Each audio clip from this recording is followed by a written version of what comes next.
The sound of glass shattering against concrete echoed through the desert air as Marcus Blade Rodriguez wiped blood from his split lip, staring down at the slight woman who had just knocked him unconscious, with nothing more than a half-empty coffee cup, and movements so precise they seemed choreographed. Steam rose from the spilled coffee mixing with the Arizona dust, while his three companions lay groaning in various states of defeat around the gas station parking lot. What had started as routine intimidation of an easy target had become something none of them could explain or understand. Before we jump back in, tell us where you're tuning in from, and if this story touches you, make sure you're subscribed, because tomorrow I've saved something extra special for you. 2 hours earlier, Sarah Chen had pulled her weathered Honda Civic into the last available pump at Desert Wind Travel Plaza, a truck stop that served as the final outpost of civilization before Highway 89 disappeared into the Mojave's endless expanse. The late afternoon sun painted everything in shades of amber and rust, while heat waves shimmered off asphalt that had been baking under relentless desert sunshine since dawn. Sarah moved with the economical precision of someone who had learned to accomplish necessary tasks without wasting energy on unnecessary motion. Her jeans were faded but clean, her plain white t-shirt unmarked by the dust that seemed to coat everything else in this corner of Nevada. She wore no jewelry except for a simple silver chain that disappeared beneath her collar, and her black hair was pulled back in a practical ponytail that revealed nothing of personal style or vanity. At 38, Sarah possessed the kind of unremarkable appearance that allowed her to navigate through crowds without drawing attention or generating memory. She was neither tall nor short, neither striking nor plain, but existed in that comfortable middle ground where people's eyes passed over her without registering significant details. Her movements carried a fluid efficiency that spoke of physical competence without advertising its presence, and her dark eyes held the steady calm of someone who had seen enough of the world to remain unimpressed by most of what it offered. The Honda's fuel gauge had been dancing near empty for the past 50 miles, a calculated risk that Sarah had taken based on her knowledge of highway infrastructure and fuel availability across this particular stretch of desert. Her travel planning reflected the methodical approach she applied to most aspects of life, with contingencies prepared for mechanical failure, weather delays, and the various complications that could arise when crossing isolated terrain alone. Desert Wind Travel Plaza existed primarily to serve long-haul truckers making the transcontinental run between Los Angeles and Denver, but it also attracted the steady stream of tourists, retirees, and wanderers who used Highway 89 to access the recreational opportunities hidden throughout the Mojave's desolate beauty. The facility included 8 fuel pumps, a convenience store stocked with road food and basic supplies, a small restaurant that specialized in truck stop classics, and a maintenance bay where travelers could address minor automotive emergencies. The parking lot stretched across several acres of gravel and asphalt, providing space for 18-wheelers to maneuver while smaller vehicles competed for positions near the fuel pumps and store entrance. Picnic tables scattered around the property's perimeter offered respite for families stretching their legs during long drives, while a faded playground in one corner suggested that Desert Wind had once aspired to attract a more diverse clientele than the current mix of truckers and highway travelers. Sarah had chosen this particular stop not for its amenities, which were adequate but unremarkable, but for its location at the intersection of 3 major highways that provided multiple route options for continuing her journey west. She traveled frequently for work that required flexibility in scheduling and destination, and Desert Wind's strategic position made it a logical staging point for accessing various parts of the Southwest. The afternoon shift at Desert Wind was managed by Tommy Castellanos, a 24-year-old community college student who had been working at the Travel Plaza for 2 years while completing his associate degree in automotive technology. Tommy possessed the easy competence of someone who had grown up around mechanical systems and customer service, handling most situations that arose during his shifts with good humor and practical problem-solving skills. Behind the counter, Tommy processed credit card transactions, dispensed fountain drinks, and provided directions to travelers who had become confused by the desert's disorienting geography. His familiarity with local roads and landmarks made him a valuable resource for visitors unfamiliar with the area's hidden attractions and potential hazards. The job paid enough to cover his educational expenses while providing scheduling flexibility that accommodated his class requirements. The convenience store's interior reflected the practical needs of highway travelers, with refrigerated cases full of energy drinks and bottled water, shelves stocked with snack foods and basic medications, and a modest selection of automotive supplies for addressing common roadside emergencies. Magazine racks near the checkout counter offered entertainment options for passengers during long drives, while a small display of regional souvenirs acknowledged the area's appeal to tourists seeking authentic desert experiences. Sarah moved through the store with purposeful efficiency, selecting a large coffee, a bottle of water, and a package of mixed nuts that would provide sustained energy during the remaining hours of her drive. Her choices reflected practical consideration of nutritional needs and caffeine requirements rather than impulse purchasing or comfort seeking. She paid with cash, exchanged polite but minimal conversation with Tommy, and returned to her vehicle to begin refueling. The Honda required premium gasoline, a detail that Sarah monitored carefully due to the engine's age and the stress imposed by frequent long-distance travel. She had purchased the vehicle 3 years earlier specifically for its reliability and fuel efficiency during extended highway driving, accepting its lack of luxury features in exchange for mechanical dependability and low maintenance requirements. While the fuel pump dispensed gasoline with the steady rhythm that characterized all such machines, Sarah used the time to check her vehicle's fluid levels, tire pressure, and other maintenance indicators that could affect performance during the remaining portion of her journey. Her attention to automotive care reflected the systematic approach she applied to most aspects of life, with prevention and preparation taking precedence over reactive responses to problems. The desert landscape surrounding Desert Wind stretched toward distant mountains that appeared purple and blue in the afternoon light. Sagebrush and Joshua trees dotted the sandy terrain, while occasional rock formations provided vertical relief from the otherwise horizontal geography. The silence was profound, except for the distant hum of highway traffic and the mechanical sounds of fuel pumps and diesel engines that characterized truck stop environments. Sarah appreciated the desert's stark beauty and the sense of solitude it provided, despite her awareness of the harsh realities that made this environment dangerous for unprepared travelers. She had crossed similar terrain countless times throughout her adult life, but never lost respect for the desert's ability to punish mistakes in judgment or preparation. The landscape demanded competence and self-reliance, while offering rewards of beauty and peace to those who approached it with appropriate respect. The sound of approaching motorcycles penetrated the desert quiet like a mechanical thunderstorm, growing louder as 4 Harley-Davidson touring bikes turned off Highway 89 and rumbled into Desert Wind's parking lot. The bikes moved in formation with practiced coordination, their riders wearing matching leather vests that identified them as members of the Rattlesnake MC, a motorcycle club that claimed territory throughout Nevada and Eastern California. Marcus Blade Rodriguez led the group aboard a customized Electra Glide whose chrome accessories caught the afternoon sunlight like mirrors.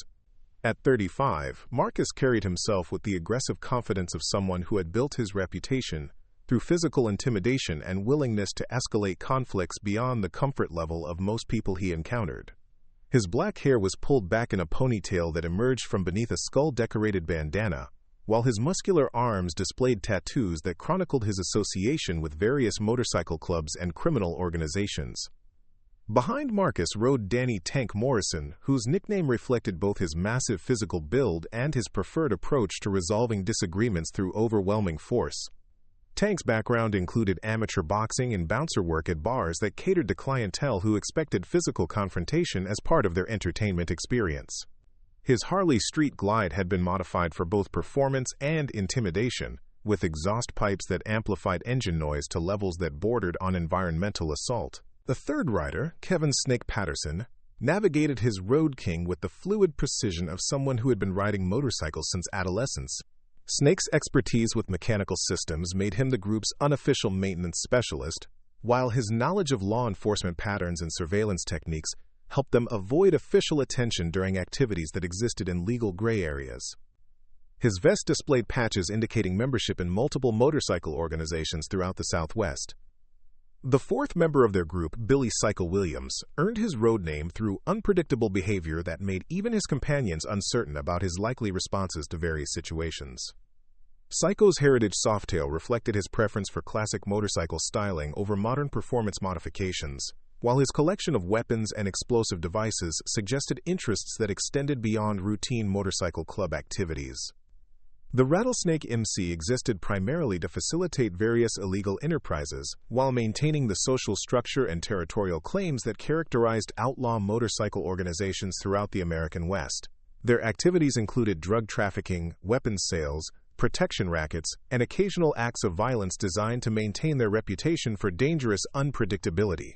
Membership required demonstrated willingness to participate in criminal activities while following club protocols that emphasized loyalty and secrecy above legal compliance. Marcus had been prospecting with various motorcycle clubs since his late teens, earning full membership in the Rattlesnake MC through participation in activities that resulted in 2 felony convictions and several arrests that didn't lead to successful prosecutions. His leadership position within the club reflected both his organizational skills and his willingness to make decisions that prioritized club interests over individual safety or legal consequences. The 4 bikes circled the parking lot in a display designed to announce their presence and establish territorial dominance over the Travel Plaza environment.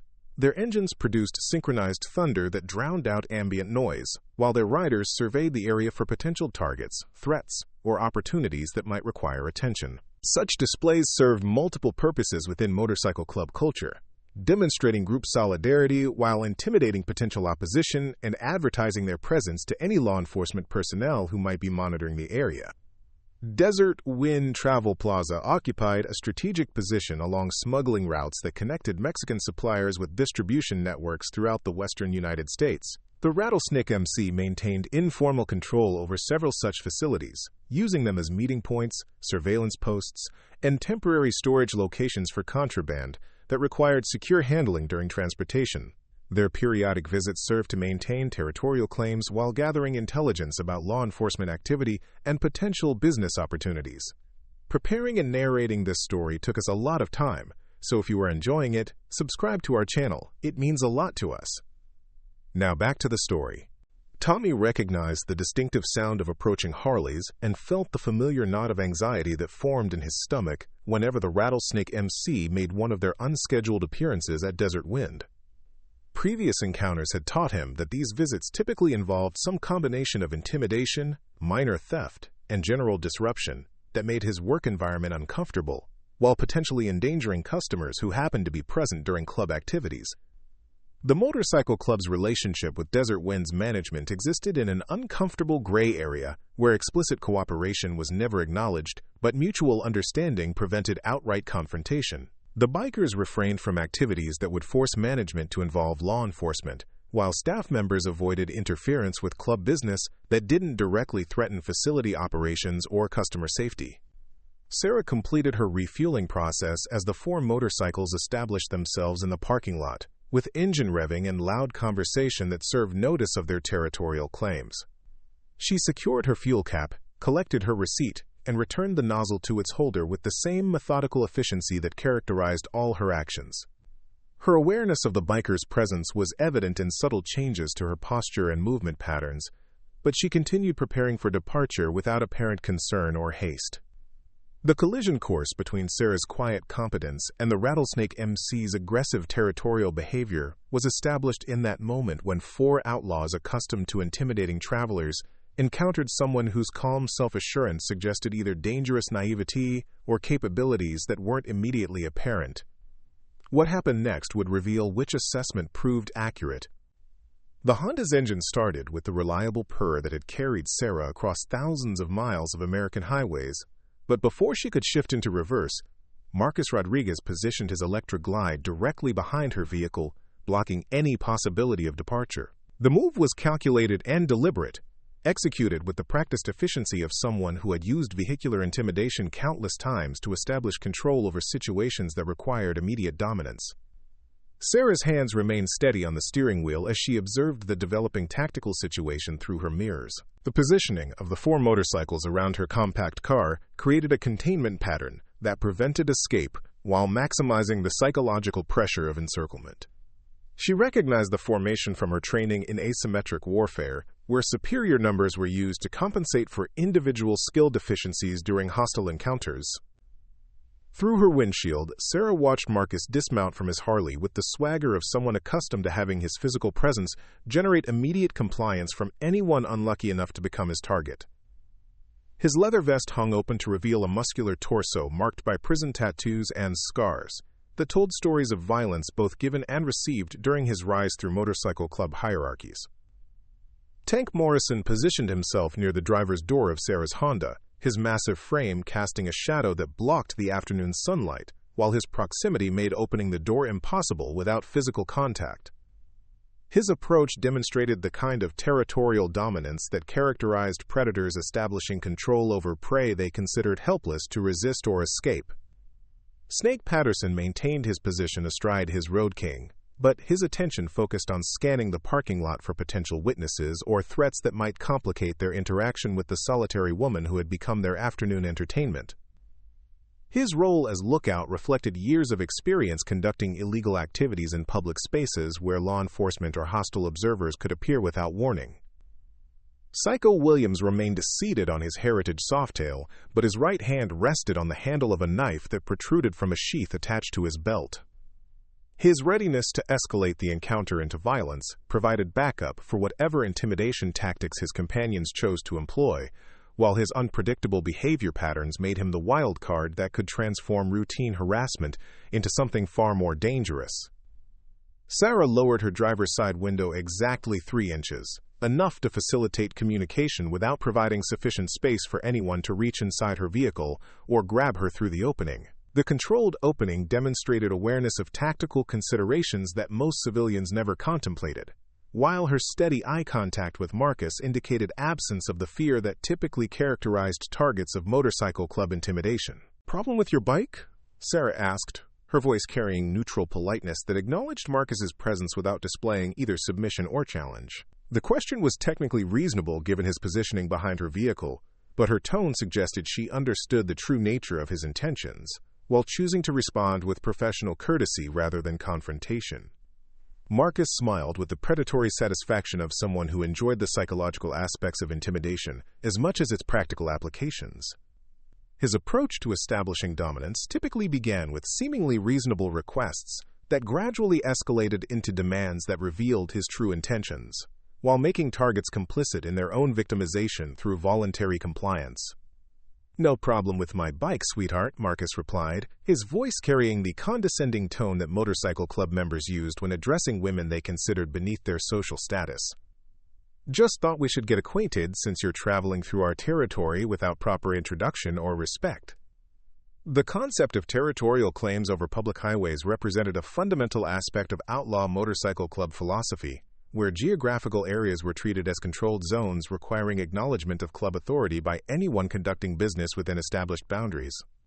Such claims had no legal foundation but were enforced through intimidation and violence that made compliance preferable to resistance for most travelers. Tank stepped closer to Sarah's vehicle, his boots grinding against gravel as he positioned himself where his physical mass would be most intimidating to anyone attempting to exit the Honda. His presence served multiple tactical purposes, blocking escape routes while demonstrating the overwhelming physical advantage that the bikers possessed over their isolated target.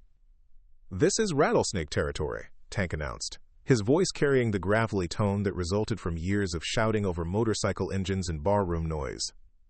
"Travelers who want safe passage need to show proper respect to the local authority. Consider it a road tax for using our highways." Sarah's expression remained neutral as she processed the bikers' approach to what they clearly considered routine extortion of vulnerable travelers. Her experience with criminal organizations in various international contexts had taught her to recognize the patterns and psychological techniques that characterize such encounters, while her tactical training provided multiple options for responding to threats that escalated beyond verbal intimidation. The demand for payment represented standard operating procedure for motorcycle clubs that maintained territorial control over transportation corridors used by drug traffickers, weapons smugglers, and other criminal enterprises. Legitimate travelers who encountered such demands typically paid modest amounts to avoid confrontation, while law enforcement personnel learned to coordinate their activities with club schedules to minimize dangerous encounters. "How much respect are we talking about?" Sarah asked, maintaining the conversational tone that suggested willingness to negotiate while avoiding any acknowledgement of the bikers' claimed authority over public highways. Her response was designed to gather information about their intentions while delaying escalation until she could assess the full scope of the tactical situation. Marcus's smile broadened as he interpreted Sarah's question as evidence of successful intimidation and willingness to comply with their demands. His experience with highway extortion had taught him that most travelers preferred paying modest fees, to risking the physical consequences of resistance, making such encounters profitable with minimal effort or legal exposure. For a lady traveling alone through a dangerous country, I'd say $50 would demonstrate appropriate appreciation for the protection services we provide, Marcus replied, his tone suggesting that such payment was routine business rather than criminal extortion. Think of it as insurance against the various hazards that could befall someone traveling these roads without proper connections. The specific amount requested reflected calculations based on what most travelers could afford without significant financial hardship, while remaining below thresholds that might motivate victims to report the incidents to law enforcement agencies. $50 represented an optimal balance between profit and risk management that had proven successful during previous encounters with highway travelers. Sarah reached for her purse with movements that appeared compliant but actually positioned her to access items that served purposes beyond normal travel requirements. Her fingers located the roll of $20 bills that she carried for exactly such situations, while simultaneously identifying the tactical equipment that remained concealed within compartments designed to appear innocuous during casual inspection. $50 seems reasonable for safe passage, Sarah said, extracting three $20 bills from her purse while maintaining visual contact with Marcus. Her willingness to overpay by $10 suggested either mathematical error or deliberate generosity that might reduce tension while creating opportunity for peaceful resolution of the encounter. Tank noticed Sarah's cooperation and relaxed slightly, his aggressive posture shifting into the more casual stance that characterized successful completion of routine intimidation. His experience with highway extortion had taught him that most encounters concluded quickly once targets demonstrated willingness to pay demanded fees, making prolonged confrontation unnecessary and potentially risky. "Smart lady," Tank commented approvingly, his voice carrying satisfaction that came from achieving desired results without requiring escalation into physical violence. Most people figure out pretty quickly that cooperation works better than trying to be heroes on empty highways where help ain't coming. But Sarah's compliance was tactical rather than genuine submission, designed to position herself for optimal response if the situation deteriorated beyond manageable parameters. Her experience with hostile negotiations had taught her that apparent cooperation often provided advantages that resistance couldn't achieve, while maintaining readiness for alternative responses that might become necessary. Snake Patterson continued scanning the parking lot environment, his attention focused on identifying potential complications that could arise during their interaction with the traveling woman. His observation of surrounding areas reflected standard security protocols that motorcycle clubs employed during criminal activities, ensuring early warning of law enforcement approach or witness presence that might require immediate departure. The Desert Wind Travel Plaza's afternoon customer traffic included several long-haul truckers who were conducting their own refueling operations while remaining carefully uninvolved in the developing confrontation between the motorcycle club and the solitary traveler. Truck drivers had learned that observation of criminal activities could result in retaliation against their vehicles or cargo, making strategic blindness the preferred approach to situations involving outlaw bikers. Tommy watched the encounter from behind the convenience store counter, his hands trembling slightly as he recognized the familiar pattern of rattlesnake MC extortion that had occurred periodically since he began working at Desert Wind. His training emphasized avoiding interference with criminal activities that didn't directly threaten facility property, while his personal safety depended on maintaining the appearance of ignorance regarding illegal activities he witnessed. "Just hand the money out the window," Marcus instructed, extending his hand to receive payment while positioning himself where Sarah would need to stretch awkwardly to complete the transaction. The positioning was designed to maintain his physical advantage, while demonstrating his control over the interaction's terms and conditions. Sarah complied with the instruction, but as she extended the bills through the narrow window opening, her movements displayed the kind of controlled precision that characterized someone whose motor skills had been refined through extensive training under stress. The fluidity of her actions suggested muscle memory developed through repetitive practice rather than normal civilian experience. Marcus accepted the money with satisfaction, but his attention was caught by Sarah's hand as she withdrew it through the window opening. Her fingers moved with unconscious grace that spoke of specialized training, while the calluses on her palms indicated familiarity with equipment that required consistent grip pressure over extended periods. Small details that most people wouldn't notice, but triggered recognition in someone whose criminal career had taught him to assess potential threats. "You got interesting hands for a lady who drives a Honda," Marcus observed, his voice carrying new curiosity that suggested his assessment of Sarah was becoming more complex than initial appearances had indicated. "Those calluses look like they come from something more serious than office work or housekeeping." The observation represented a shift in Marcus's evaluation of his target, moving from routine victim assessment into recognition that Sarah might possess characteristics that didn't align with her apparent vulnerability. His experience with violence had taught him to identify physical indicators that suggested training or experience beyond normal civilian parameters. Sarah's response carried the same neutral politeness that had characterized her previous communications, but her posture shifted almost imperceptibly into alignment that provided optimal balance and mobility if physical confrontation became necessary. "I do some rock climbing when I have free time. Keeps me in shape for long driving trips." The explanation was plausible and delivered with convincing casualness, but Marcus's intuition suggested that Sarah's physical conditioning reflected training more intensive than recreational rock climbing typically provided. His survival instincts, honed through years of criminal activity, were beginning to generate warnings that this encounter might not proceed according to familiar patterns. Tank noticed Marcus's change in demeanor and stepped closer to Sarah's vehicle, his massive frame now positioned where it would block any attempt to open the driver's door. His movement reflected recognition that their target might require more serious attention than routine highway extortion typically demanded, while his proximity ensured immediate response capability if the situation required physical intervention. "Rock climbing, huh?" Tank said, his voice carrying skepticism that suggested he shared Marcus's growing suspicion about Sarah's background. "Must be some pretty serious climbing to build calluses like that. Where do you do your climbing, lady?" The question was designed to test Sarah's story while providing an opportunity to identify inconsistencies that might reveal deception about her background or activities. Tank's experience with interrogation techniques had taught him that most people constructed lies using familiar elements, making detailed questioning an effective method for identifying false information. Sarah maintained her composed expression while calculating responses that would satisfy their curiosity without providing information that might escalate their interest in her background. Her cover story needed to remain consistent while deflecting attention from capabilities that would raise uncomfortable questions about her true qualifications and experience. "Mostly Joshua Tree and Red Rock Canyon," Sarah replied, naming locations that were sufficiently distant to prevent easy verification while remaining geographically appropriate for someone traveling Highway 89. "The desert offers excellent climbing opportunities for people who don't mind the heat and isolation."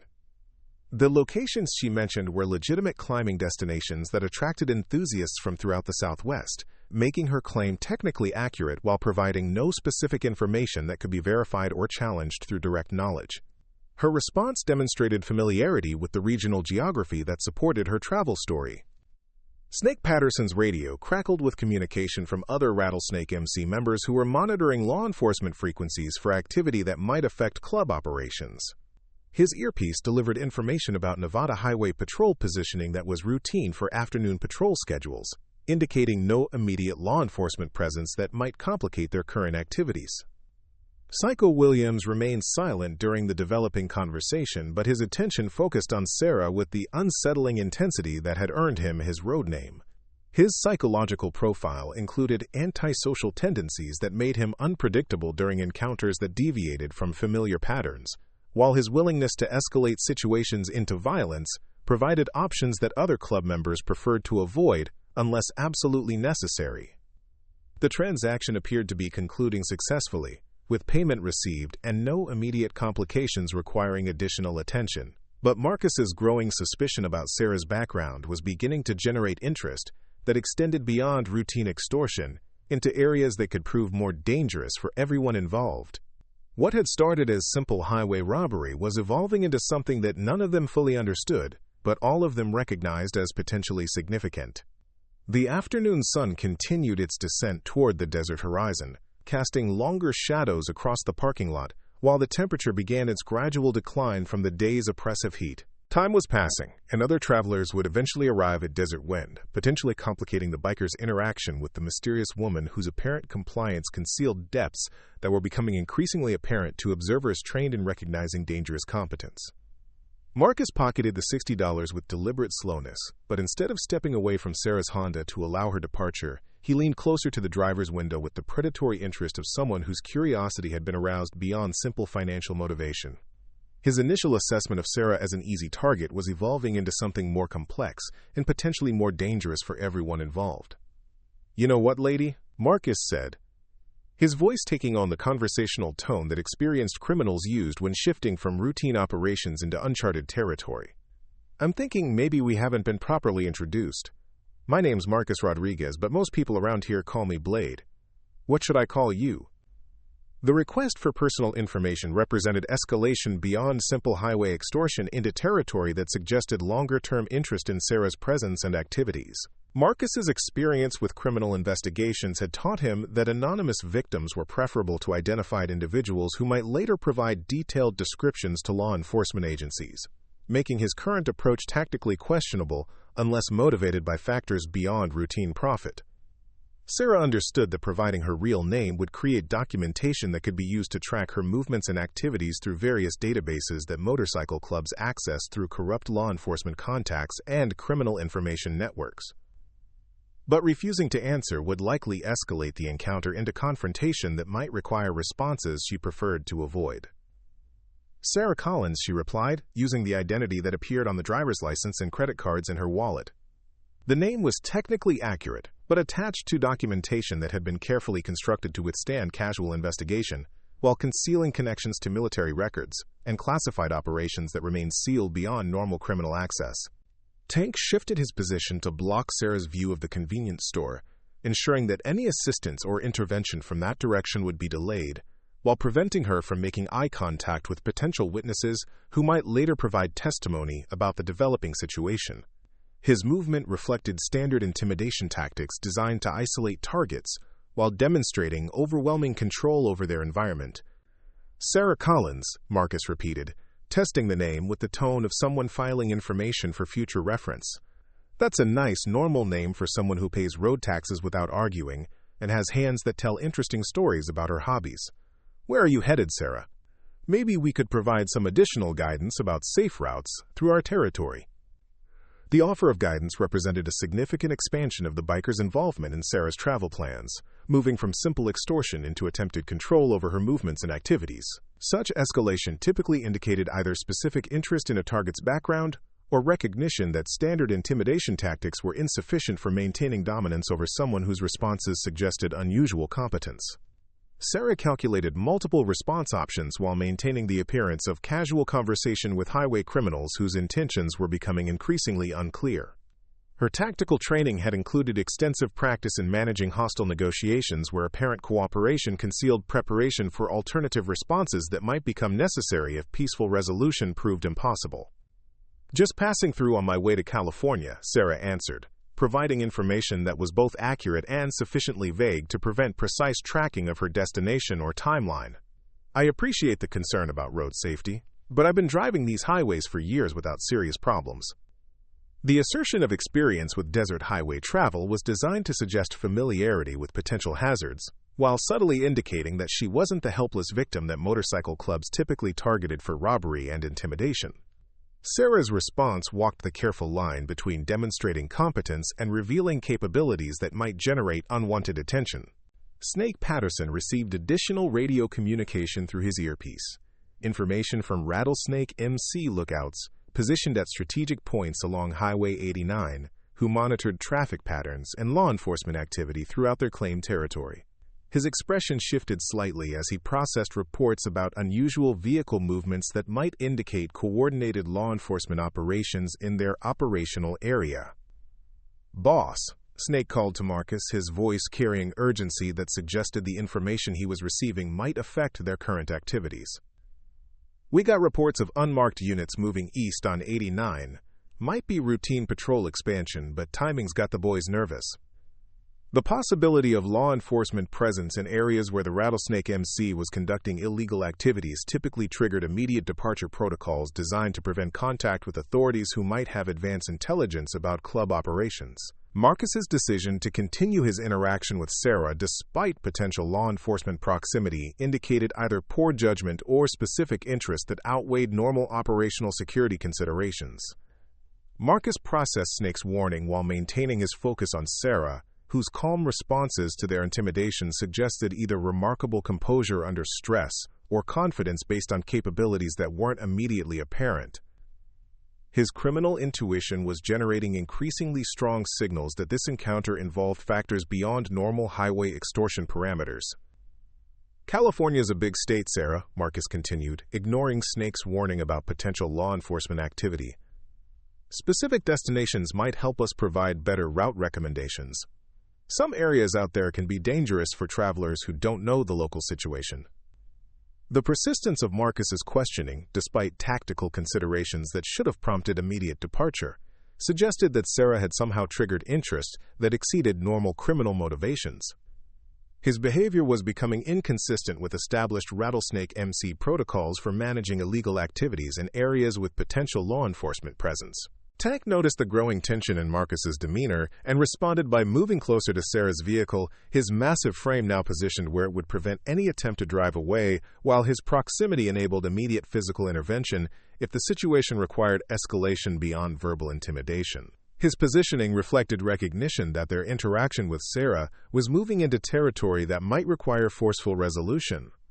"Look, I really appreciate the concern," Sarah said, her voice maintaining polite neutrality while her posture shifted almost imperceptibly into alignment that would provide optimal response capability if physical confrontation became unavoidable. "But I should probably get back on the road before it gets too late. Desert driving at night can be challenging." The attempt to conclude the encounter represented Sarah's preference for avoiding confrontation that might require revealing capabilities she was working to keep concealed. Her reference to night driving challenges was technically accurate, but also served as subtle reminder that prolonged delay could create complications that none of them wanted to deal with. Psycho Williams finally spoke, his voice carrying the unsettling quality that made even his fellow club members uncomfortable during routine interactions. "Maybe Sarah's in a hurry because she's got somewhere important to be. Or maybe she's running from something that makes her nervous about spending time with friendly locals who just want to help." The observation introduced psychological pressure designed to test Sarah's responses to suggestions that her travel might involve illegal activities or circumstances that required concealment from law enforcement scrutiny. Psycho's approach to intimidation typically involved psychological manipulation that created anxiety even among targets who had no legitimate reason for concern. Sarah recognized the tactic as a standard criminal interrogation technique designed to generate defensive responses that might reveal information about background or activities that criminals could exploit for various purposes. Her training in counter-interrogation methods provided multiple options for deflecting such pressure while maintaining her cover story. "Not running from anything," Sarah replied calmly. "Just have a schedule to keep for work meetings in Los Angeles. Nothing dramatic or mysterious, just business travel that pays the bills." Quote, the explanation was simple and verifiable, designed to satisfy curiosity while providing no specific information that could be used to track her activities or associates. Sarah's response demonstrated familiarity with criminal psychology, while avoiding reactions that might suggest deception or concealment of significant information. Marcus studied Sarah's face with the intense attention that criminal experience had taught him to apply when evaluating potential threats or opportunities. Her responses were too smooth, too calculated for someone experiencing genuine intimidation from four dangerous men in an isolated location. Either she was exceptionally good at concealing fear, or she possessed confidence based on capabilities that weren't immediately visible. "Business meetings in LA," Marcus repeated, his tone suggesting skepticism about Sarah's explanation. "What kind of business requires driving across the desert instead of flying?" "Most people who can afford business meetings in California don't drive beat-up Hondas through the middle of nowhere."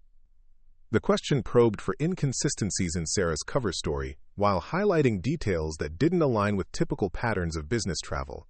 Marcus's criminal experience had taught him to identify discrepancies that might indicate drug trafficking, money laundering, or other illegal activities that could provide opportunities for profitable intervention. Sarah had anticipated such questions and prepared responses that would satisfy casual investigation while concealing the true nature of her work activities. Her cover story needed to explain her presence in the desert while providing no information that could compromise ongoing operations or associated personnel. Consulting work for small manufacturing companies that don't have a budget for flying consultants around the country, Sarah answered. I specialize in efficiency improvements that help them reduce costs, so driving instead of flying is part of demonstrating the cost consciousness they're paying for. The explanation was technically plausible and aligned with her documentation, while providing no specific information that could be verified or used to track her actual activities. Sarah's response demonstrated the kind of detailed preparation that characterized professional cover stories designed to withstand investigation. Tank's radio crackled with communication from other Rattlesnake MC members who were monitoring police scanner frequencies for activity that might affect club operations in their claimed territory. The information he received through his earpiece caused his expression to shift into alertness that suggested developing complications requiring immediate attention. "Marcus, we got problems," Tank announced, his voice carrying urgency that indicated the situation was moving beyond their current operational parameters. "State police are setting up checkpoint operations on 89, both directions from our position. Looks like they're running coordinated interdiction sweeps." The establishment of law enforcement checkpoints on highways where the Rattlesnake MC conducted illegal activities represented exactly the kind of operational threat that required immediate response according to club protocols. Continued presence in the area could result in arrests for outstanding warrants, weapons violations, or drug possession charges that various club members faced. Marcus processed Tank's warning while maintaining his focus on Sarah, whose continued calm demeanor despite the developing tension suggested either remarkable composure or awareness of factors that weren't apparent to the bikers. His criminal intuition was generating increasingly strong warnings that this encounter involved complications beyond normal highway extortion parameters. "Sarah," Marcus said, his voice taking on the dangerous edge that characterized his approach to situations requiring immediate resolution. "I'm starting to think there might be more to your story than business meetings and rock climbing. Funny how law enforcement activity starts happening right around the time you show up in our territory." The accusation represented escalation into territory that could justify violent responses according to motorcycle club culture, where suspected law enforcement connections or informant activities were considered sufficient provocation for immediate retaliation. Marcus's suggestion that Sarah might be connected to police operations placed her in immediate danger that couldn't be resolved through continued cooperation.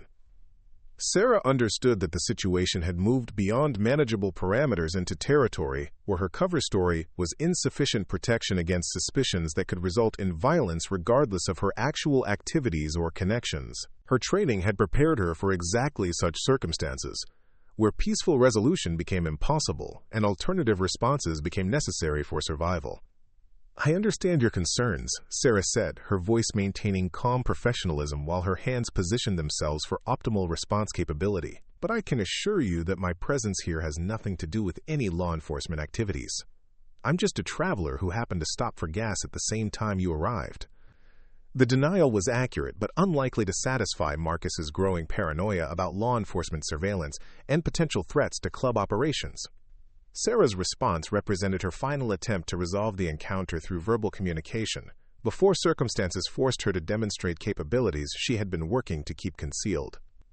Snake's radio delivered additional information about law enforcement positioning that indicated coordinated operations involving multiple agencies and jurisdictions. The scope of police activity suggested major investigations rather than routine patrol operations, creating exactly the kind of environment where motorcycle club paranoia about infiltration and surveillance reached dangerous levels.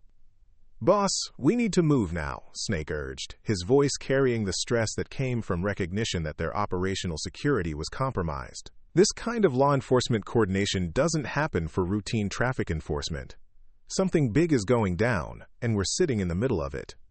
The tactical situation was deteriorating rapidly, with law enforcement presence eliminating escape routes, while the bikers' suspicion about Sarah's involvement created immediate threats that couldn't be resolved through continued conversation. What happened next would determine whether the encounter could be concluded without violence, or whether Sarah would be forced to reveal capabilities that would change everything the bikers thought they understood about highway intimidation and the true nature of some travelers who appeared vulnerable but were anything but helpless. Marcus made his decision with the kind of aggressive certainty that had characterized his approach to problem-solving throughout his criminal career. If Sarah was connected to law enforcement operations, she represented a threat that required immediate neutralization. If she wasn't, then eliminating a potential witness would still serve club interests during a situation where operational security had been compromised. "Sarah," Marcus said, his hand moving toward the weapon concealed beneath his leather vest. "I think it's time we had a more detailed conversation about your travel plans and business connections. Thanks. Make sure our new friend doesn't get any ideas about leaving before we finish our discussion." Tank stepped forward to execute Marcus's order, his massive hands reaching for Sarah's door handle with the confidence of someone who had never encountered resistance he couldn't overcome through superior size and strength. But as his fingers closed around the metal handle, the Honda's door exploded outward, with explosive force that sent him staggering backward into Snake's motorcycle, the impact echoing across the parking lot like a gunshot. Sarah emerged from her vehicle with fluid motion that seemed to defy the physical laws governing normal human movement. Her transition from seated driver to combat-ready operative occurred in less than 2 seconds, transforming her from apparent victim into something that none of the bikers recognized or understood. The quiet woman who had politely paid their extortion demand was gone, replaced by someone whose every movement radiated lethal competence. The coffee cup in Sarah's left hand became a projectile that struck Marcus's weapon hand with surgical precision, sending his pistol spinning across the asphalt while hot liquid splashed across his face and chest. The impact was perfectly calculated to disable his grip without causing permanent injury, demonstrating restraint that indicated professional training rather than desperate improvisation. "Federal agent," Sarah commanded, her voice carrying authority that cut through the desert air like a blade. "Everyone on the ground, hands visible now." The declaration transformed the entire dynamic of the encounter in an instant. What the bikers had interpreted as suspicious coincidence was revealed as an active law enforcement operation, while Sarah's apparent vulnerability was exposed as carefully constructed cover for capabilities that exceeded anything they had imagined possible. Marcus wiped coffee from his eyes while scrambling for his weapon, his criminal instincts overriding rational assessment of the tactical situation he now faced. 20 years of successfully intimidating victims had not prepared him for confronting someone whose training included neutralizing armed opponents under adverse conditions. "She's a goddamn cop," Marcus shouted, his voice cracking with the rage and fear that characterized criminals who realized they had walked into law enforcement operations that could end their freedom permanently. "Take her down before backup arrives." But Sarah's combat positioning had already eliminated the advantages that numbers typically provided in violent confrontations. Her location near the front of her Honda created angles that prevented the bikers from coordinating attacks while providing her with multiple escape routes if the situation deteriorated beyond manageable parameters. Tank recovered his balance and charged towards Sarah with the mindless aggression that had served him well during bar fights and street confrontations with opponents who lacked professional combat training. His approach relied on overwhelming force and intimidation rather than tactical sophistication, making him predictable to someone whose military experience included neutralizing larger opponents under combat conditions. Sarah sidestepped Tank's charge with economical movement that redirected his momentum into the Honda's front quarter panel. The impact generated a metallic crash that could be heard throughout the Desert Wind parking lot, while Tank's collision with the vehicle left him dazed and vulnerable to follow-up action that Sarah chose not to take. Snake had drawn his weapon during the confusion, but his positioning behind his motorcycle limited his firing angles while Sarah's movement kept Tank between them, preventing clear shots that wouldn't risk hitting his own club member. His tactical situation was rapidly deteriorating as Sarah demonstrated combat awareness that suggested extensive training in small unit tactics. "Drop the weapon," Sarah commanded, her own sidearm now visible in her right hand, drawn from concealment with speed that indicated thousands of hours of practice under stress conditions. The pistol was held in a professional two-handed grip that provided optimal accuracy while maintaining mobility for continued engagement if necessary. Psycho Williams had maneuvered toward Sarah's blind spot during the initial confrontation, his knife drawn and ready for the kind of close-quarters violence that he preferred over firearms engagement. His approach demonstrated cunning that his nickname didn't suggest, using the chaos created by his companions to achieve tactical advantage through stealth and positioning. But Sarah's peripheral vision caught Psycho's movement, and her response demonstrated the kind of situational awareness that characterized special operations personnel who had survived combat in environments where threats emerged from multiple directions simultaneously. Her left foot struck Psycho's wrist with precise force that sent his knife clattering across the parking lot while her pistol remained trained on Snake. The engagement had lasted less than 30 seconds, but the tactical outcome was already determined. 4 experienced criminals who had successfully intimidated countless victims found themselves outmatched by someone whose competence exceeded their understanding of human capability under stress conditions.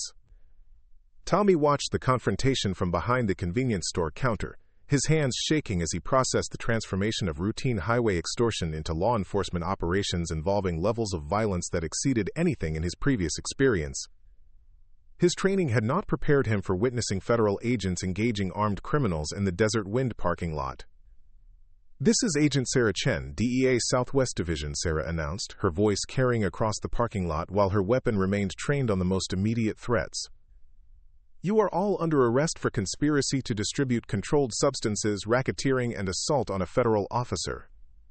The formal identification revealed Sarah's true background while explaining her presence at Desert Wind Travel Plaza. The Drug Enforcement Administration had been conducting surveillance operations targeting Rattlesnake MC drug trafficking activities, and Sarah's apparent vulnerability had been carefully constructed to cover for intelligence-gathering operations that were now transitioning into active law enforcement action. Marcus struggled to his feet while processing the implications of Sarah's revelation. The woman they had targeted for routine highway robbery was a federal agent, conducting undercover operations that could result in decades of imprisonment for everyone involved. His criminal career was effectively over, unless he could eliminate the primary witness to their activities. "Killer!" Marcus screamed, desperation overriding tactical judgment as he realized that his freedom depended on neutralizing Sarah before backup arrived to secure the scene. "She's alone out here. We can finish this and disappear before anyone knows what happened."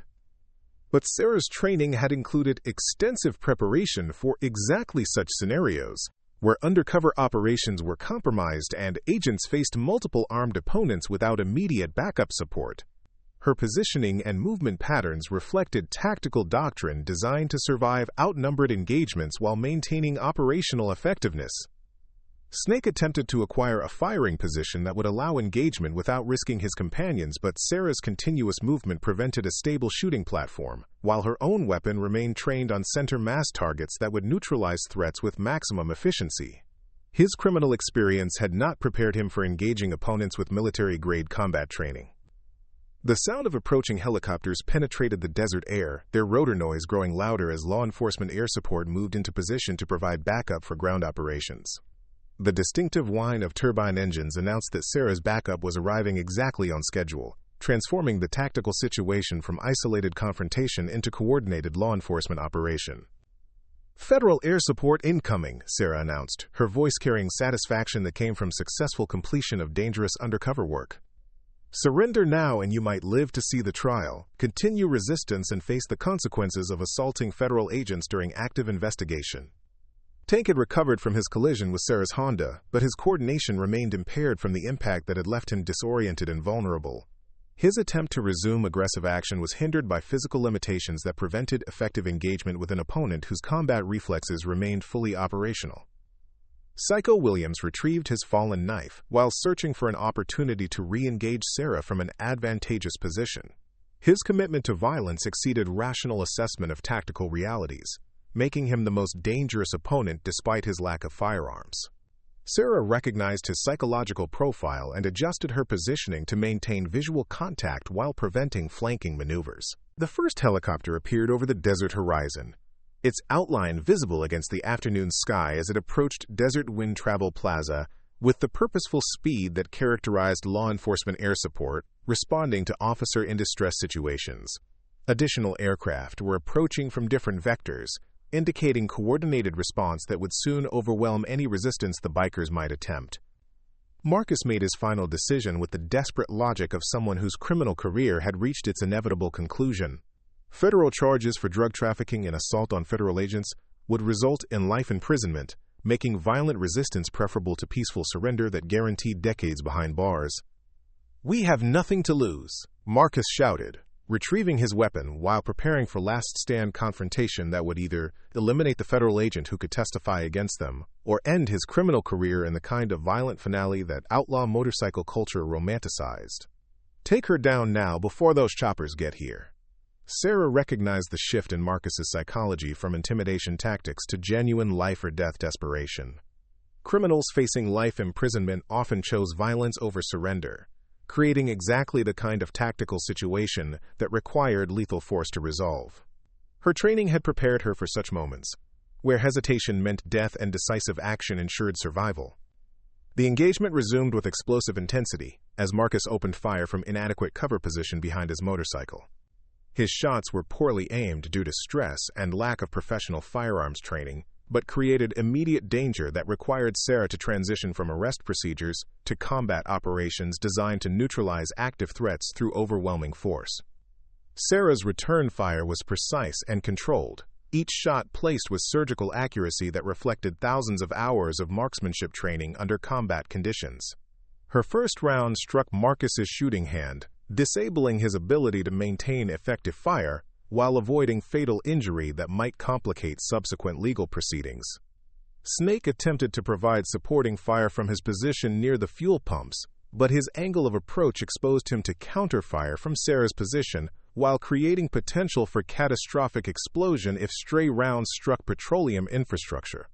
His tactical position was untenable for sustained engagement against trained opposition.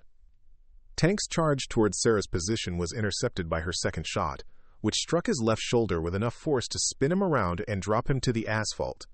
The wound was debilitating but non-fatal, demonstrating Sarah's preference for neutralizing threats while preserving life whenever tactical conditions permitted such restraint. The helicopters were now close enough for their rotor wash to create dust clouds across the parking lot, while loudspeakers mounted on the aircraft began broadcasting surrender demands that echoed across the desert landscape. The cavalry had arrived, transforming Sarah's isolated confrontation into coordinated law enforcement operation with overwhelming tactical advantage. Psycho Williams made his final, desperate attempt to reach Sarah with his knife, but his approach was anticipated and countered with movement that redirected his momentum into a submission hold that immobilized him without permanent injury. His resistance ended with the kind of controlled violence that characterized professional law enforcement techniques. "Game over," Sarah announced, her weapon trained on the wounded but still mobile threats while her free hand reached for radio communication with approaching backup. All subjects neutralized, requesting medical support for wounded suspects and crime scene processing for evidence collection.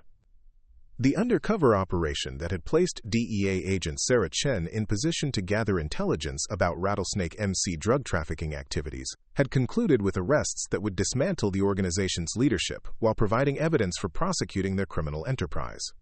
What the bikers had interpreted as random highway robbery had been a carefully orchestrated law enforcement operation designed to capture them in the act of criminal behavior.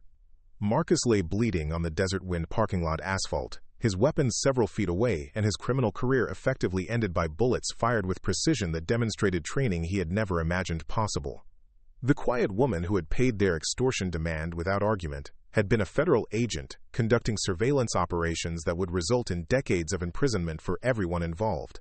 The transformation from routine highway intimidation to federal law enforcement operation had occurred with speed that left the bikers struggling to comprehend how their afternoon of criminal activity had become the end of their freedom. Sarah Chen had demonstrated capabilities that exceeded their understanding of human potential while executing undercover operations that required nerves of steel and tactical expertise that few people possessed.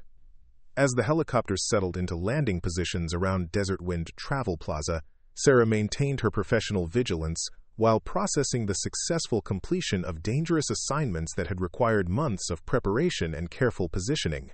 The Rattlesnake MC's reign of terror along Highway 89 was effectively over, while their criminal enterprise would be dismantled through prosecutions based on evidence gathered during her infiltration of their operations. The first helicopter touched down in a whirlwind of desert sand and diesel exhaust. Its rotor was creating a dust storm that transformed the Desert Wind parking lot into a chaotic landscape where visibility dropped to mere feet. Through the swirling debris, tactical teams in full combat gear emerged, like specters materializing from the storm, their movements coordinated with military precision that spoke of extensive training in high-risk law enforcement operations. Special Agent Rebecca Torres, Sarah's handler for the 18-month undercover operation, was the first to reach the scene. Her tactical vest bore DEA insignia and communications equipment that had been tracking Sarah's position throughout the confrontation with the Rattlesnake MC. Torres had been monitoring radio traffic and GPS coordinates from a command center 60 miles away, coordinating the complex logistics required to provide backup for deep cover operations in hostile territory. "Chen, status report," Torres called through the settling dust, her voice carrying the relief that came from witnessing the successful conclusion of undercover work that had placed her agent in mortal danger for over a year. The operation had required Sarah to maintain a fictional identity while infiltrating criminal organizations that killed suspected law enforcement personnel without hesitation or remorse. Sarah secured her weapon while maintaining visual contact with the wounded but still potentially dangerous bikers scattered across the parking lot. Her training emphasized that neutralized threats could become active again if tactical vigilance was relaxed prematurely, making continued readiness essential until medical personnel and restraint teams could secure the scene completely. 4 suspects down, multiple gunshot wounds requiring immediate medical attention, Sarah reported with professional efficiency that concealed the adrenaline surge that accompanied successful completion of life-threatening assignments. Primary targets secured, evidence of trafficking operations confirmed through recorded admissions during confrontation. Medical personnel from the second helicopter were already moving toward the wounded bikers with equipment and expertise required to stabilize gunshot victims in field conditions. Their rapid response reflected coordination between law enforcement and emergency medical services that had been planned specifically for operations where armed confrontation was anticipated as a likely outcome. Marcus Rodriguez lay on his back near his motorcycle, blood seeping from the precise gunshot wound that had shattered bones in his shooting hand while leaving vital organs undamaged. His eyes tracked Sarah's movement with the kind of hateful recognition that characterized criminals who realized their careers had been ended by law enforcement personnel they had underestimated catastrophically. "You played us," Marcus gasped through pain that was beginning to overwhelm the shock that had initially masked his injuries. 18 months of playing the scared little victim, while you gathered evidence to destroy everything we built. Sarah's expression remained professionally neutral as she processed Marcus's admission that confirmed the timeline and scope of her infiltration success. 18 months of maintaining false identity while documenting criminal activities had required psychological endurance that pushed undercover operatives to the limits of human capability under sustained stress conditions. "Marcus Rodriguez," Sarah announced for the benefit of recording equipment that would document his formal arrest, "you are under federal custody for conspiracy to distribute controlled substances, racketeering under the RICO Act, assault with deadly weapon on federal officers, and conspiracy to commit murder. You have the right to remain silent." Quote, the Miranda warning delivered amid the chaos of medical treatment and tactical securing emphasized the legal transformation of violent criminals into defendants whose rights were protected by constitutional guarantees that they had spent years violating through predatory behavior against innocent travelers. Tank Morrison was conscious but immobilized by the shoulder wound that had severed muscle groups essential for upper body mobility. Paramedics worked to stabilize his condition, while federal agents prepared restraints that would prevent escape attempts during medical treatment. His massive physical presence, which had intimidated countless victims, was reduced to helpless dependence on medical personnel he had spent the morning threatening. "How long?" Tank asked through gritted teeth, his question directed toward Sarah, with the grudging respect that violent criminals sometimes developed for law enforcement personnel who had outfought them in direct confrontation. "How long were you watching us before today?" Sarah's response was delayed by Agent Torres, who recognized that detailed answers might compromise ongoing investigations targeting other criminal organizations connected to the Rattlesnake MC through drug distribution networks that extended throughout the Southwest. Operational security required protecting information that could affect future law enforcement operations. "Save your questions for your lawyer," Torres interjected, her voice carrying authority that terminated conversation between suspects and federal agents whose testimony would be crucial during upcoming criminal prosecutions. Medical treatment first, interrogation later under proper legal supervision. Snake Patterson had been secured by tactical team members who specialized in handling wounded suspects whose injuries might be used to conceal weapons or facilitate escape attempts. His gunshot wound was superficial but painful, while his psychological condition reflected the shock that characterized criminals who discovered that their perceived advantages were actually carefully orchestrated disadvantages created by superior intelligence and tactical planning. The radio equipment that had been monitoring police frequencies throughout the afternoon was now in federal custody, along with weapons, drugs, and documentation that would provide evidence of criminal enterprise spanning multiple states and jurisdictions.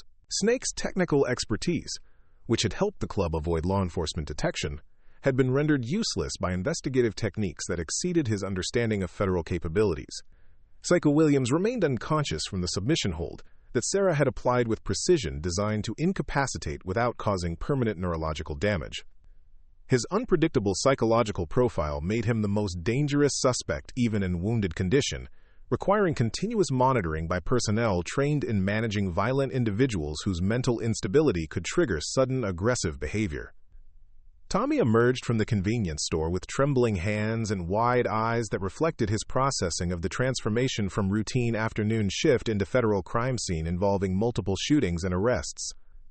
His civilian status had provided him with protection during the confrontation, but witnessing armed violence between federal agents and motorcycle club members exceeded anything in his previous life experience. "Sir, are you injured?" Agent Torres asked Tommy, her concern reflecting federal responsibility for civilian safety during law enforcement operations conducted in public spaces. "Do you require medical attention or counseling services for trauma resulting from witnessing this incident?" Tommy's response came in fragmented sentences that demonstrated shock affecting his ability to process the events he had witnessed.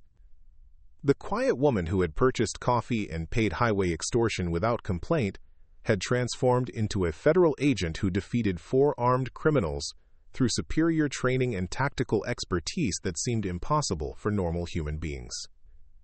"She was just buying coffee," Tommy stammered, his voice reflecting confusion about the disconnect between Sarah's apparent vulnerability and the lethal competence she had demonstrated during armed confrontation. "They were just asking for money like they always do. How did it turn into this?" Agent Torres recognized Tommy's need for explanation that would help him process traumatic events while protecting operational details that remained classified for ongoing investigations. Civilian witnesses required psychological support that acknowledged their experience while maintaining security protocols essential for federal law enforcement effectiveness.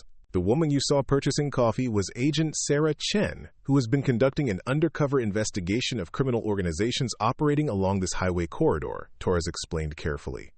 "Your cooperation as a witness will be essential for successful prosecution of these suspects."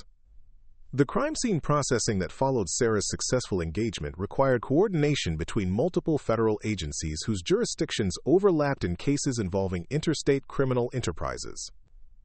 FBI evidence technicians documented the scene while DEA personnel secured drugs and financial records that would support racketeering prosecutions under federal statutes designed to dismantle organized criminal operations. Sarah submitted to medical examination that confirmed she had sustained no injuries during the confrontation, while her weapons were secured for ballistics analysis that would verify the precise shot placement that had neutralized threats while minimizing fatalities. Federal shooting review protocols require documentation of every round fired during law enforcement operations involving civilian areas. 18 months of deep cover work just paid off, Agent Torres observed as she reviewed preliminary evidence that would support dozens of federal charges against Rattlesnake MC leadership and associated criminal organizations. "Your infiltration documented trafficking operations that we couldn't have accessed through conventional investigation techniques." Sarah's undercover operation had required her to maintain a fictional background while gathering evidence through direct observation and recorded conversations with criminals who trusted her apparent vulnerability. The psychological toll of such work was enormous, requiring agents to suppress their natural law enforcement instincts while appearing helpless during criminal activities they were documenting for future prosecution. The scope of evidence gathered during Sarah's infiltration extended far beyond the 4 bikers now in federal custody.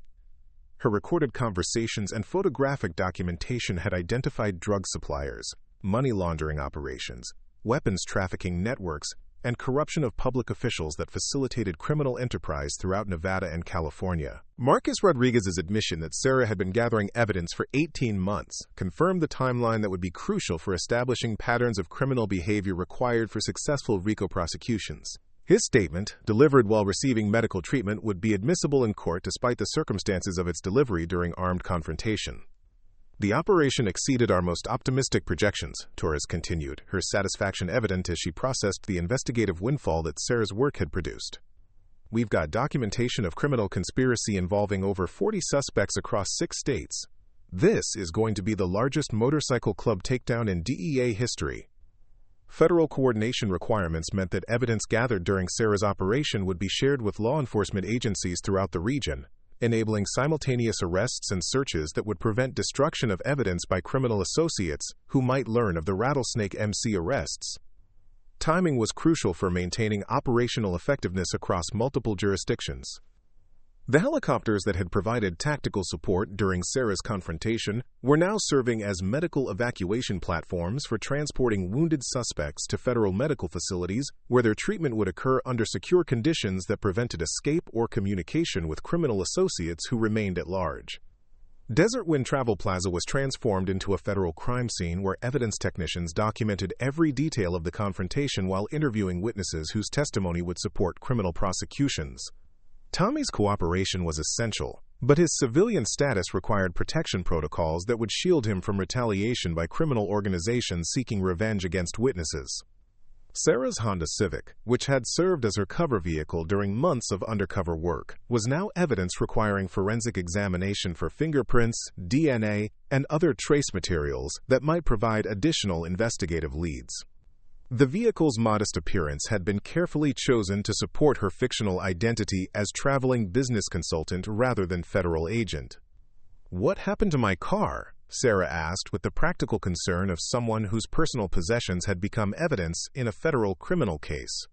Undercover agents often developed attachment to cover identities and associated possessions that had protected them during dangerous assignments, requiring complete psychological immersion in fictional personas. Bureau will provide replacement vehicles and reimburse personal expenses related to operational requirements, Torres assured her, recognizing that practical concerns helped agents transition from undercover work back to normal law enforcement duties. "Your personal effects will be returned after evidence processing is complete." The afternoon sun was beginning its descent toward the desert horizon, casting long shadows across the crime scene, where federal personnel continued documenting evidence that would support prosecutions requiring years of legal proceedings. Sarah's successful confrontation with the Rattlesnake MC represented the conclusion of dangerous undercover work that had required extraordinary personal sacrifice and professional commitment. As medical helicopters departed with wounded suspects whose criminal careers had been ended by superior training and tactical expertise, Sarah began the psychological process of transitioning from her fictional identity back to her real life as federal agent, whose work had made highways safer for innocent travelers who would never know how close they had come to becoming victims of predatory criminal behavior. The quiet woman who had appeared vulnerable to highway predators had revealed herself as a highly trained federal agent whose 18 months of dangerous undercover work had culminated in the destruction of a criminal enterprise that had terrorized travelers throughout the Southwest. Justice had been served through superior preparation, tactical excellence, and commitment to protecting innocent people from those who would exploit their apparent vulnerability for criminal profit. 6 months after the Desert Wind shootout, Marcus Rodriguez sat in the federal courthouse in Las Vegas, his right hand permanently disabled from Sarah's precisely placed bullet, while his attorney reviewed plea bargain documents that would determine whether he spent the rest of his life in federal prison or merely the next 30 years. The hand that had once gripped motorcycle handlebars and weapons with confident strength now trembled uncontrollably, a constant reminder of the afternoon when his criminal empire collapsed at a remote gas station. The federal prosecutor, Assistant U.S.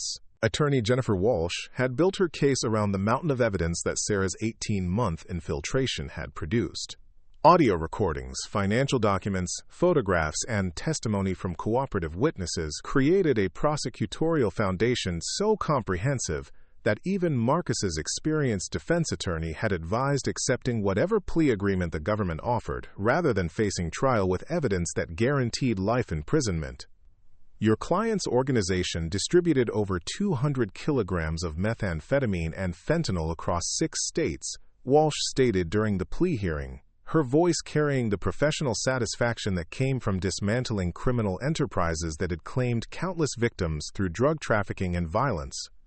Agent Chen's investigation documented systematic racketeering that resulted in at least 14 confirmed deaths from overdoses and violence. Marcus's transformation from feared motorcycle club leader to disabled federal prisoner reflected the complete reversal of fortune that characterized successful long-term undercover operations. The man who had terrorized highway travelers for over a decade now required assistance with basic tasks due to nerve damage that would never fully heal, making him dependent on others for the first time in his adult life. Tank Morrison had been sentenced 3 weeks earlier after accepting a plea agreement that would keep him in federal prison until he was 73 years old. His massive physical presence, which had intimidated countless victims, was now confined to a wheelchair due to complications from the shoulder wound that had severed nerves controlling his left arm. The bouncer who had built his reputation on physical violence was permanently reduced to partial paralysis that ended any possibility of returning to his previous lifestyle. Snake Patterson's technical expertise, which had helped the Rattlesnake MC avoid law enforcement detection for years, was now being used to assist federal investigators in exchange for reduced sentencing that might allow him to see freedom again before he died. His cooperation had led to arrests of over 30 additional suspects whose criminal activities had been documented through electronic surveillance that Snake had ironically helped them avoid. The plea agreement that Snake had accepted required him to testify against criminal associates while providing technical assistance for ongoing investigations targeting other motorcycle clubs and drug trafficking organizations. His knowledge of communication security and surveillance avoidance made him valuable to federal agencies whose technological capabilities had advanced beyond criminal countermeasures he understood. Psycho Williams had been declared incompetent to stand trial after psychological evaluation revealed severe mental illness that had contributed to his unpredictable violent behavior throughout his criminal career. His commitment to a federal psychiatric facility represented indefinite incarceration under medical supervision that would protect society from his dangerous psychological condition while providing treatment that might eventually restore his competency for trial. The psychiatric assessment that rendered Williams incompetent had documented years of untreated trauma and substance abuse that had progressively deteriorated his mental condition until violent behavior became his primary method of interacting with the world around him. His case illustrated the complex relationship between criminal behavior and mental illness that challenged simple notions of justice and punishment. Tommy Castellanos had received federal witness protection that relocated him to a community college in Oregon, where he completed his automotive technology degree while working at a garage that specialized in classic car restoration. The Federal Victim Assistance Program had provided counseling and financial support that helped him process the trauma of witnessing armed violence, while building new life away from criminal organizations that might seek revenge against witnesses. The witness protection that Tommy received included new identity documentation and relocation assistance that would prevent criminal associates from locating him for retaliation. His testimony had been crucial for establishing the timeline and circumstances of the confrontation at Desert Wind, providing a civilian perspective that corroborated Sarah's law enforcement account of events that day. Tommy's new life in Oregon reflected successful federal commitment to protecting witnesses whose cooperation enabled prosecutions of dangerous criminal organizations. His mechanical skills had translated well to classic car restoration work that provided both financial stability and satisfaction from creating beauty from neglected automotive artifacts that others had abandoned. Desert Wind Travel Plaza had been sold to new owners who implemented security improvements designed to prevent future criminal activity while maintaining its function as highway rest stops for legitimate travelers. Federal grants had funded surveillance systems and emergency communication equipment that would enable rapid law enforcement response to any future criminal incidents in the area. The new owners, Frank and Maria Santos, were retired law enforcement officers whose background prepared them to recognize and respond to criminal activity that might threaten customer safety. Their experience with highway patrol and drug enforcement provided expertise that previous management had lacked when dealing with territorial claims by motorcycle clubs and other criminal organizations. Security cameras throughout the facility now provided 24-hour monitoring that was linked directly to Nevada Highway Patrol dispatch systems, ensuring immediate law enforcement response to any criminal activity. The improvements had eliminated Desert Wind's reputation as an easy target for highway predators, while making it a genuinely safe destination for travelers who needed fuel and supplies during desert crossings. Sarah Chen had received the Attorney General's Award for Distinguished Service in recognition of her 18-month undercover operation that resulted in the largest motorcycle club prosecution in DEA history. The ceremony at Department of Justice headquarters in Washington included recognition from federal officials whose careers had been built on combating organized crime through innovative investigative techniques. The award citation specifically noted Sarah's exceptional courage and professionalism during extended undercover assignment that required sustained psychological endurance while gathering evidence crucial for dismantling interstate criminal enterprise responsible for distributing massive quantities of illegal drugs and committing acts of violence against innocent civilians. Quote, "Following her success with the Rattlesnake MC operation, Sarah had been promoted to supervisory special agent position that involved training other federal agents in undercover techniques and operational security measures that would protect them during similar assignments. Her experience with long-term identity maintenance made her uniquely qualified to prepare agents for psychological challenges of extended undercover work." The training programs that Sarah developed emphasized psychological preparation for the isolation and stress that characterized deep undercover assignments. Her curriculum included techniques for maintaining emotional stability while witnessing criminal activity that agents were required to document rather than immediately prevent, creating moral conflicts that could undermine operational effectiveness if not properly managed. Agent Rebecca Torres had been promoted to Assistant Special Agent in charge of DEA Southwest Division, with responsibility for coordinating multi-state investigations targeting drug trafficking organizations that operated across jurisdictional boundaries. Her successful management of Sarah's operation had demonstrated supervisory capabilities that qualified her for increased responsibility in the federal law enforcement hierarchy. The Southwest Division under Torres's leadership had expanded its use of long-term undercover operations based on lessons learned from Sarah's success with the Rattlesnake MC investigation. Her administrative approach emphasized agent safety and psychological support while maintaining operational security necessary for protecting undercover personnel from discovery by criminal organizations. Torres's division had subsequently initiated similar operations targeting other criminal enterprises throughout Arizona, Nevada, California, and New Mexico. The regional approach to coordinated investigation had proven more effective than traditional jurisdictional methods that allowed criminal organizations to exploit boundaries between different law enforcement agencies. The federal courthouse in Las Vegas had become the venue for over 40 criminal trials, resulting from evidence gathered during Sarah's infiltration of the Rattlesnake MC. The prosecution of criminal associates and subsidiary organizations had required coordination between multiple U.S. attorney offices, whose jurisdictions included territories where the motorcycle club had conducted illegal activities. Judge Patricia Morrison, who presided over Marcus Rodriguez's sentencing hearing, had overseen more federal criminal cases involving motorcycle clubs than any other federal judge in the district. Her experience with organized crime prosecutions provided expertise necessary for managing complex cases involving multiple defendants and extensive evidence requiring careful legal analysis. Mr. Rodriguez, Judge Morrison stated during the sentencing hearing, "Your criminal organization inflicted immeasurable harm on communities throughout the Southwest through drug trafficking, violence, and intimidation of innocent travelers who had the misfortune to encounter your associates on public highways." The judge's comments reflected careful review of victim impact statements submitted by families whose loved ones had died from drug overdoses traced to substances distributed by the Rattlesnake MC. The human cost of their criminal enterprise extended far beyond highway robberies to include addiction, overdose deaths, and family destruction that would continue affecting communities for generations. Marcus's sentencing to life imprisonment without possibility of parole represented the culmination of federal efforts to dismantle criminal organizations that had operated with impunity for decades. His case established legal precedent for prosecuting motorcycle club leadership under RICO statutes that treated organized criminal enterprises as ongoing conspiracies subject to enhanced penalties. The impact of Sarah's successful operation extended beyond individual prosecutions to include policy changes that improved federal capabilities for investigating organized crime. Her techniques for maintaining undercover identity while gathering admissible evidence became standard training for federal agents assigned to similar operations targeting various criminal organizations.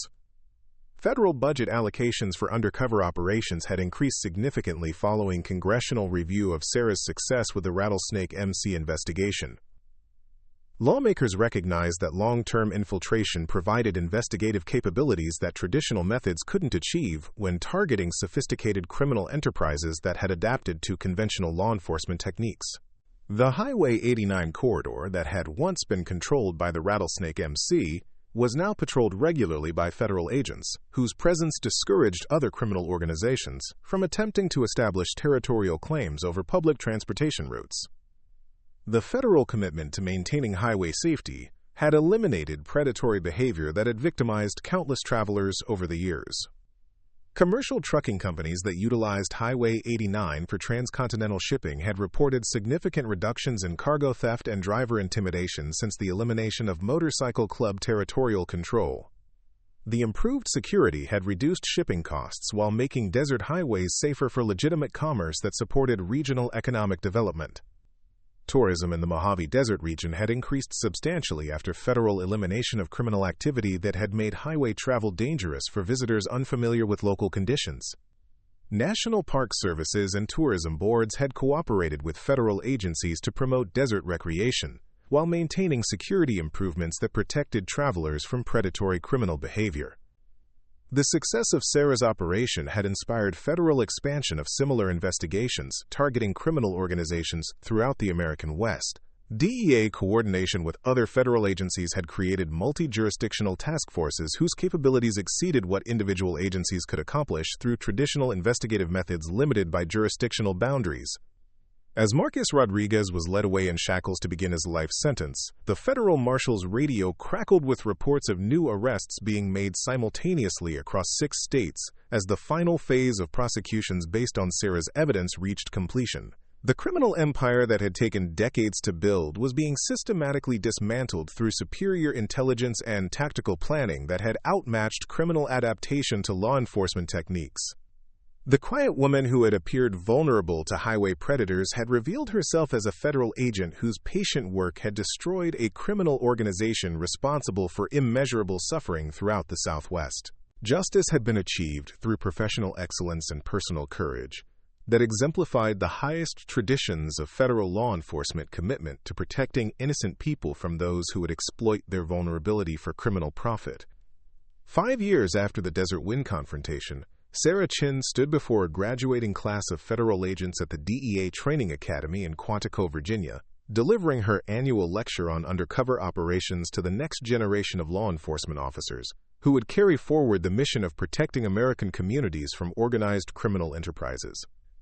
The lecture hall was packed with agents whose careers would be shaped by lessons learned through her courage and sacrifice during 18 months of dangerous infiltration work.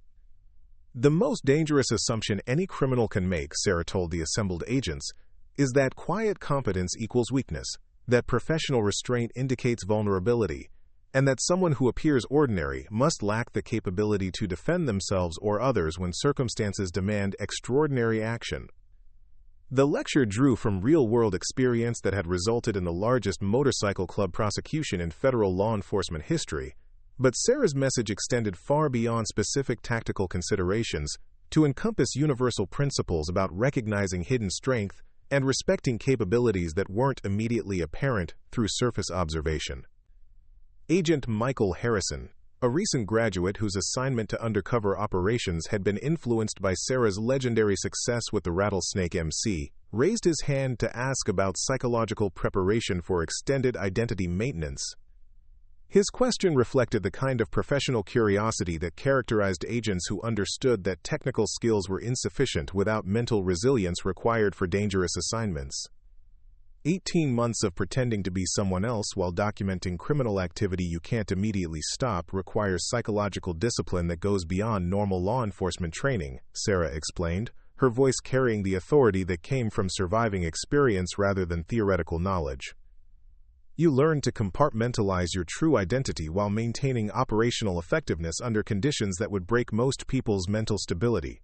Quote, The training curriculum that Sarah had developed emphasized preparation for psychological challenges that characterized long-term undercover work. Her approach combined traditional law enforcement techniques with innovative methods, based on lessons learned during her infiltration of criminal organizations, whose suspicion could result in death for discovered federal agents. Students in her Advanced Undercover Operations course came from various federal agencies, including DEA, FBI, ATF, and U.S. Marshals Service. Their diverse backgrounds created a learning environment where different investigative approaches could be shared and refined through collaborative training that prepared agents for multi-jurisdictional operations targeting complex criminal enterprises. The success of Sarah's teaching methods was measured through operational outcomes achieved by agents whose undercover assignments had benefited from her instruction. Over the past 5 years, her former students had successfully infiltrated drug cartels, weapons trafficking networks, human smuggling operations, and financial crime organizations throughout North America and internationally.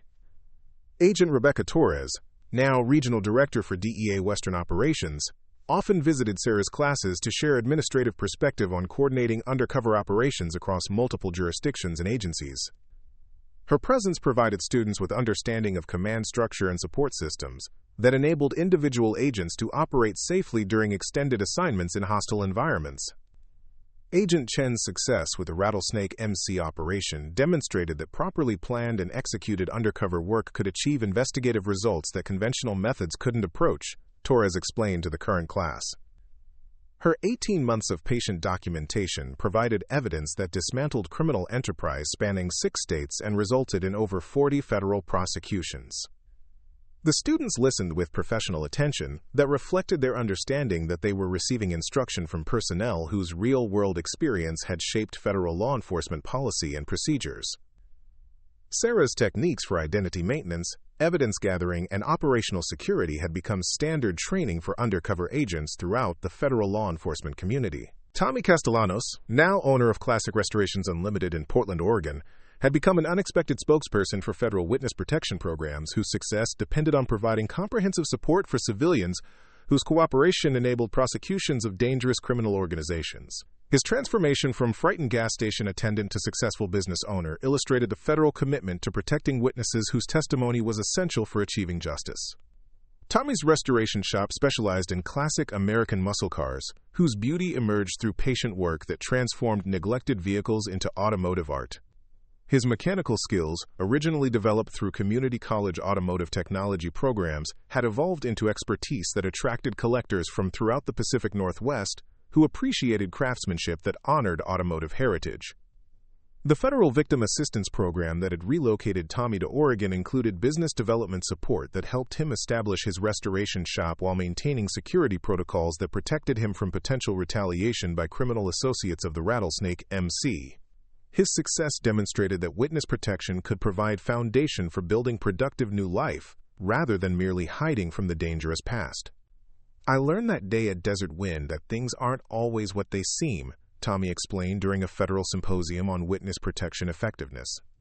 The quiet woman buying coffee turned out to be the most dangerous person in that parking lot, and the scary bikers who thought they controlled everything ended up helpless on the ground within minutes.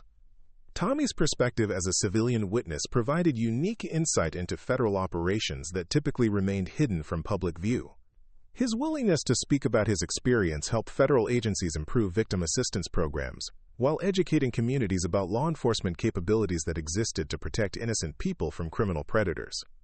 The Desert Wind Travel Plaza had become a model for highway security that attracted study delegations from law enforcement agencies throughout the United States and internationally. The security improvements implemented after the Rattlesnake MC confrontation had eliminated criminal activity while maintaining the facility's function as essential services provider for legitimate travelers crossing remote desert highways. Frank and Maria Santos, the retired law enforcement officers who purchased Desert Wind after the federal operation, had transformed it into the safest truck stop in Nevada through security innovations that balanced customer service with crime prevention. Their background in highway patrol and drug enforcement enabled them to recognize and respond to potential threats while maintaining a welcoming environment for travelers who needed fuel, food, and rest during long journeys. The Santos family had installed state-of-the-art surveillance systems that provided real-time monitoring connected directly to Nevada Highway Patrol dispatch centers, ensuring immediate law enforcement response to any criminal activity. The technology had been funded through federal grants that recognized Desert Wind's strategic importance for highway security throughout the Southwest. Customer testimonials from truckers, tourists, and business travelers consistently praised Desert Wind's transformation from dangerous stopping point, where criminal activity was tolerated, into secure facility, where families could rest safely during desert crossings. The improved reputation had increased business while contributing to regional economic development that benefited local communities. Highway 89 through the Mojave Desert had become one of the safest transportation corridors in the American West, following federal elimination of criminal territorial control and implementation of enhanced patrol presence. Commercial shipping companies reported significant reductions in cargo theft and driver intimidation, while tourism had increased as travelers gained confidence in highway security. The Federal Highway Security Initiative that emerged from SARA's successful operation had been expanded to include other transportation corridors where criminal organizations had established territorial control over public roads. Coordinated enforcement efforts had eliminated predatory behavior that had victimized travelers while generating billions of dollars in illegal profits for organized crime. National Park Services throughout the region had collaborated with federal law enforcement to promote desert recreation, while maintaining security measures that protected visitors from criminal activity. The partnership had resulted in increased tourism that supported local economies while preserving natural resources for future generations who would benefit from secure access to wilderness areas. Academic institutions had begun studying SARA's undercover operation as case study in effective law enforcement techniques that balanced individual agent safety with operational objectives requiring extended exposure to dangerous criminal environments. Criminology and law enforcement programs used her experience to illustrate principles of undercover work that could be applied to various investigative challenges. The University of Nevada's Criminal Justice Research Center had published a comprehensive analysis of the Rattlesnake MC operation that examined factors contributing to its success while identifying lessons that could improve future undercover investigations. The research had influenced federal training programs and operational procedures throughout the law enforcement community. International law enforcement agencies had requested training in SARA's techniques for infiltrating organized crime groups that operated across national boundaries. Her methods for identity maintenance and evidence gathering had proven effective against criminal enterprises whose sophistication had previously enabled them to avoid detection and prosecution by conventional investigative approaches. The global impact of SARA's innovations in undercover operations had contributed to international cooperation in combating transnational organized crime that threatened security and economic stability in multiple countries. Federal coordination with foreign law enforcement agencies had resulted in arrests and prosecutions that disrupted criminal networks operating on multiple continents. SARA's personal life had found balance between a professional, demanding career and relationships that provided emotional support essential for psychological health after years of dangerous undercover work. Her marriage to fellow federal agent David Rodriguez, a U.S. Marshal whose experience with witness protection operations complemented her undercover expertise, had created partnership based on mutual understanding of law enforcement challenges and commitment to public service. Their collaboration on federal training programs had improved coordination between agencies whose missions intersected during complex investigations, requiring both undercover operations and witness protection capabilities. The partnership demonstrated how personal relationships could enhance professional effectiveness while maintaining operational security essential for protecting personnel and operations. SARA's children, twin daughters Emma and Sophie, were growing up with the understanding that their mother's work involved protecting people from bad actors who would harm innocent victims if not stopped by dedicated law enforcement officers. The family's commitment to public service reflected values that emphasized personal sacrifice for community benefit, while maintaining hope for a future where criminal organizations couldn't victimize vulnerable people. "My daughters know that mommy's job is helping catch bad guys who hurt people," SARA explained during an interview for a federal recruitment video. "They understand that some work is dangerous but necessary, and that protecting others is worth the risk when you have the training and support to do it safely." The legacy of SARA's Desert Wind operation extended far beyond individual prosecutions to include systemic improvements in federal law enforcement capabilities that would protect American communities for generations. Her innovations in undercover technique, evidence gathering, and operational security had become standard procedures that enhanced agent safety while improving investigative effectiveness against sophisticated criminal enterprises. Federal investment in undercover operations had increased substantially following congressional recognition of results achieved through SARA's patient infiltration work. Lawmakers understood that long-term investigations could achieve outcomes that traditional reactive enforcement couldn't approach when targeting criminal organizations that had adapted to conventional law enforcement techniques. The moral lessons from Sarah's experience resonated throughout American society as people learned that strength often concealed itself behind unassuming appearances, while weakness frequently disguised itself through aggressive displays designed to intimidate others into submission. Her story demonstrated that true competence didn't require advertisement because it spoke through actions when circumstances demanded demonstration of capability. Never judge someone's capability by their appearance. Sarah concluded her lecture to the federal agents, who would carry forward the mission of protecting innocent people from predatory criminal behavior. The person who appears weakest might possess strength you can't imagine, while those who seem most dangerous might crumble when confronted by genuine competence backed by proper training and moral purpose. As the lecture hall emptied, students departed with renewed understanding that their calling as federal agents involved protecting society's most vulnerable members from those who would exploit apparent weakness for criminal profit. Sarah's example had demonstrated that patient preparation, moral courage, and professional excellence could triumph over criminal enterprises that seemed overwhelmingly powerful until confronted by superior capability guided by commitment to justice. The quiet woman who had paid highway extortion without complaint had changed federal law enforcement forever, while proving that appearances deceive those who lack wisdom to recognize hidden strength. Her legacy would protect countless future victims from predators who would learn too late that their assumptions about vulnerability were catastrophically wrong. In a world where criminal organizations grew increasingly sophisticated, Sarah Chen's example reminded law enforcement officers that individual courage and professional excellence could still triumph over organized evil when guided by moral purpose and supported by agencies committed to protecting those who couldn't protect themselves.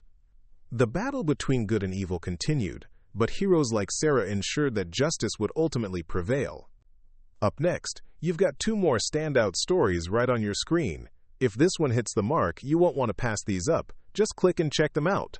And don't forget to subscribe and turn on the notification bell so you don't miss any upload from us.